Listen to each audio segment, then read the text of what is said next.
Hello viewers. अब 10th के बाद 12th के बाद बच्चों की बड़ी प्रॉब्लम आई है कि कंपार्टमेंट आ गई, इम्प्रूवमेंट आ गई, कैसे करें, ज़रूरी है करना या नहीं है। उसी के रिगार्डिंग कुछ ऐसी खाली बैठा था तो सोचा चलो थोड़ी सी बच्चों की हेल्प कर दी जाए। देखो, इम्प्रूवमेंट और कंपार्टमेंट बेसिकली सबसे पहले तो आप जान लीजिए कि है क्या।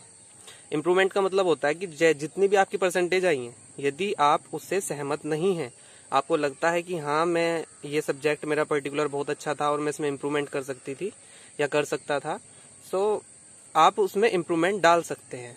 दूसरा आपके पास कंपार्टमेंट का ऑप्शन है। कंपार्टमेंट आपकी जब आती है जब आपके 33% से मार्क्स जो है, परसेंटेज जो है कम रह जाती है।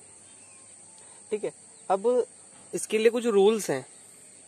ठीक है, अगर आपके पास आपकी 10th में 12th में जो भी 6 सब्जेक्ट रहे हों, ठीक है, यदि आपके 6 सब्जेक्ट रहे हैं और आपकी 2 सब्जेक्ट में कंपार्टमेंट आई है, तो आप इसमें से किसी एक सब्जेक्ट में कंपार्टमेंट देकर पास आउट हो सकते हो।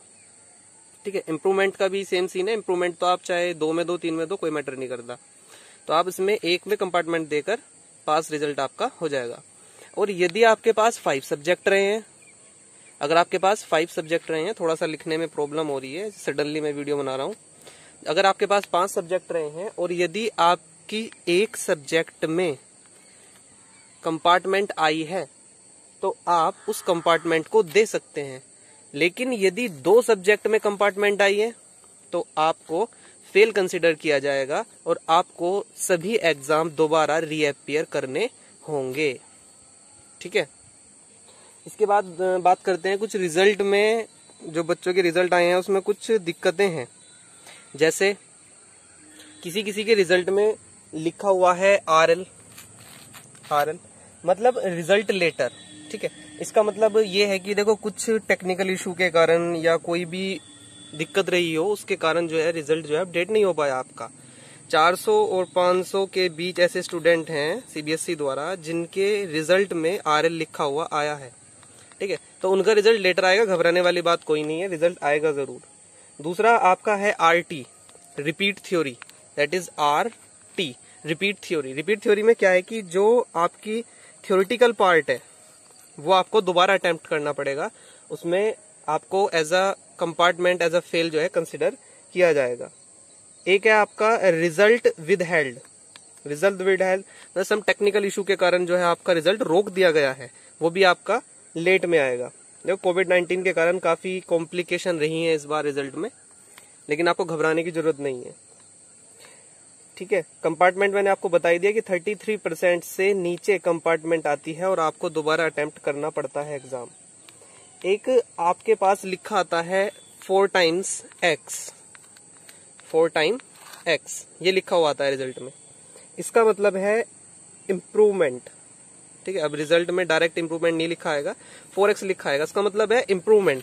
मतलब ये कि सीबीएसई आपसे कह रहा है कि आपके किसी पर्टिकुलर सब्जेक्ट में जो है मार्क्स कम रहे हैं, यदि आप इंप्रूवमेंट करना चाहते हैं तो आप इंप्रूवमेंट कर सकते हैं। और अगर आप इंप्रूवमेंट नहीं भी करना चाहते तब भी आपको पास कंसिडर किया जाएगा। इसका मतलब ये नहीं कि आप फेल हो। अगर 4 बार x लिखा है, इसका मतलब ये नहीं है कि आप फेल हो, आप पास हो। लेकिन वो आपको सजेशन दे रहे हैं कि आपको इम्प्रूवमेंट जो है वो डालना चाहिए, इम्प्रूवमेंट करना चाहिए। एसेंशियल रीअपियर, एक चीज आती है आपकी ER, एसेंशियल रीअपियर। इसमें क्या होता है कि आपको जितने भी एग्जाम है उनमें सब में 2 बार अपियर होना पड़ता है।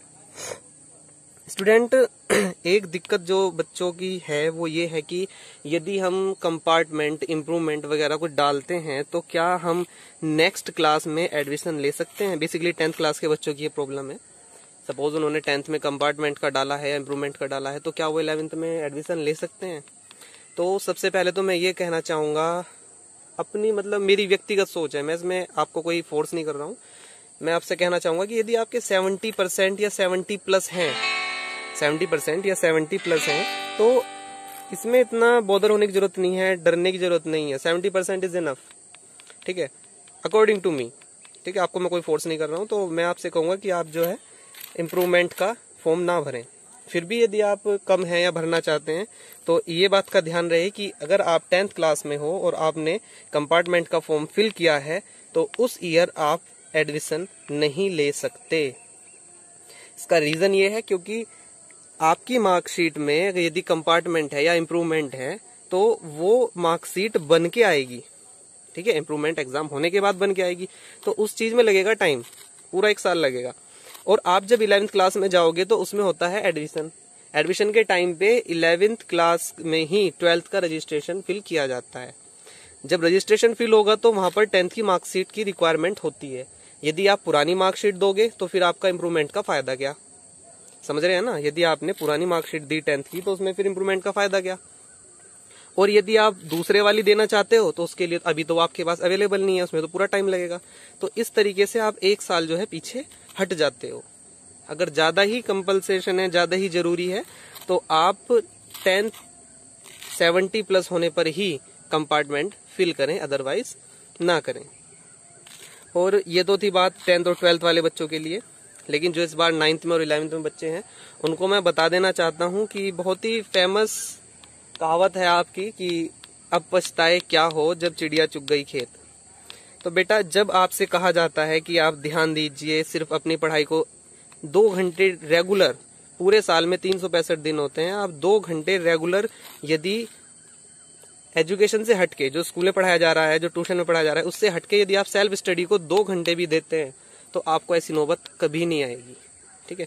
ये डिपेंड आपके ऊपर करता है कि उस टाइम पे आप बहुत ज्यादा लापरवाह हो जाते हो या नहीं पढ़ते हो, वो दिक्कतें आपको होती हैं। उसके बाद ये रिजल्ट में दिक्कतें आती हैं, ठीक है। अपने सीनियर्स से कुछ सीख लें और पढ़ाई के प्रति बहुत ही ज्यादा सीरियस हों। That's all friend. यदि अब भी कोई दिक्कत है रिगार्डिंग टू योर इम्प्रूवमेंट और कंपार्टमेंट तो आप मुझे कमेंट कर सकते हैं, I will definitely help you. Thank you.